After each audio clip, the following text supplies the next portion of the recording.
રાજધાની દિલ્હીમાં રવિવારે વહેલી સવારે ભૂકંપના હળવા આંચકા અનુભવાયા હતા। સવારે લગભગ 4:14 આવેલા ભૂકંપના કારણે કેટલાક વિસ્તારોમાં હળવી કંપન અનુભવાઈ હતી। જોકે ભૂકંપની તીવ્રતા ઓછી હોવાથી કોઈ મોટા નુકસાનની શક્યતા નથી।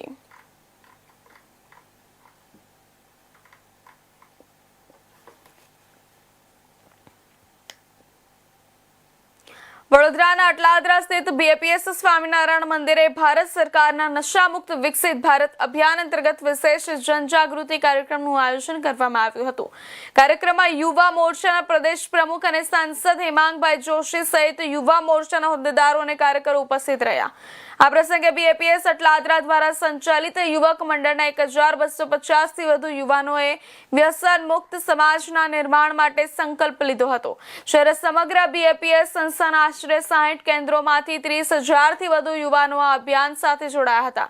કાર્યક્રમ દરમિયાન વ્યસન મુક્ત સ્વસ્થ અને વિકસિત ભારતના નિર્માણમાં યુવાનોની ભૂમિકાને ઉજાગર કરવામાં આવી હતી। સાથે જ યુવાનોએ સમાજમાં વ્યસન મુક્તિ અંગે વધુમાં વધુ જનજાગૃતિ ફેલાવવાનો અને લોકોને અભિયાન સાથે જોડવાનો સંકલ્પ વ્યક્ત કર્યો હતો।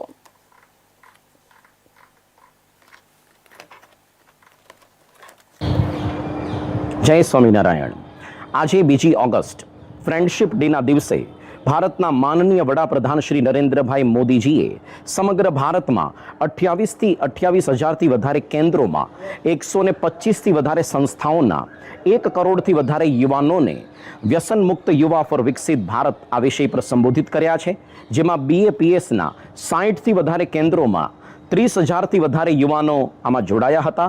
આપણા જ વડોદરાના 10 થી 12ની હમણાં જે સભા થઈ તેમાં 1250 થી વધારે યુવાનો જોડાયા હતા। બીએપીએસની અંદર જે યુવા પ્રવૃત્તિ ચાલી રહી છે તેમાં કેવળ વડોદરાની જ વાત કરીએ તો 24 થી વધારે યુવક મંડળ પ્રતિ સપ્તાહ તે લોકો આ સત્સંગ સભા માટે એકત્રિત થાય છે। બીએપીએસનો પહેલેથી જ કાયમી પ્રોજેક્ટ આ વ્યસન મુક્તિ રહ્યો છે। એટલે ન કેવળ ગુણાતીત સત્પુરુષો પ્રમુખ સ્વામી મહારાજ કે મહંત સ્વામી મહારાજ પણ સંતો, હરિભક્તો, યુવાનો કે નાના નાના બાળ બાલિકાઓ પણ અનેકને વ્યસન મુક્ત કરે છે। આજે જે આ દિવ્ય સમાજ કે સંસ્કારી યુવાનો એકત્રિત થયા હતા પોતે તો વ્યસન મુક્ત છે જ પણ બીજા અનેકને વ્યસન મુક્ત કરવાની પ્રતિજ્ઞા તેઓએ દ્રઢ કરી છે। આજના દિવસે આપણા વડોદરાના સાંસદ શ્રી હેમાંગભાઈ જોશી જેઓ પોતે ભારતીય જનતા યુવા મોરચાના પ્રદેશ અધ્યક્ષ પણ છે તેઓ પણ ખાસ ઉપસ્થિત રહ્યા હતા। આપણે પણ અવશ્ય આ સત્સંગ કરીને આપણા જીવનની અંદર સેવા, સંયમ, સંસ્કાર અને એ બધા મૂલ્યો દ્રઢ કરીને આપણા જીવનનો ઉત્કર્ષ કરી શકીએ। બળ બુદ્ધિ શક્તિ મહારાજ સ્વામી આપે એ જેમના ચરણોમાં પ્રાર્થના।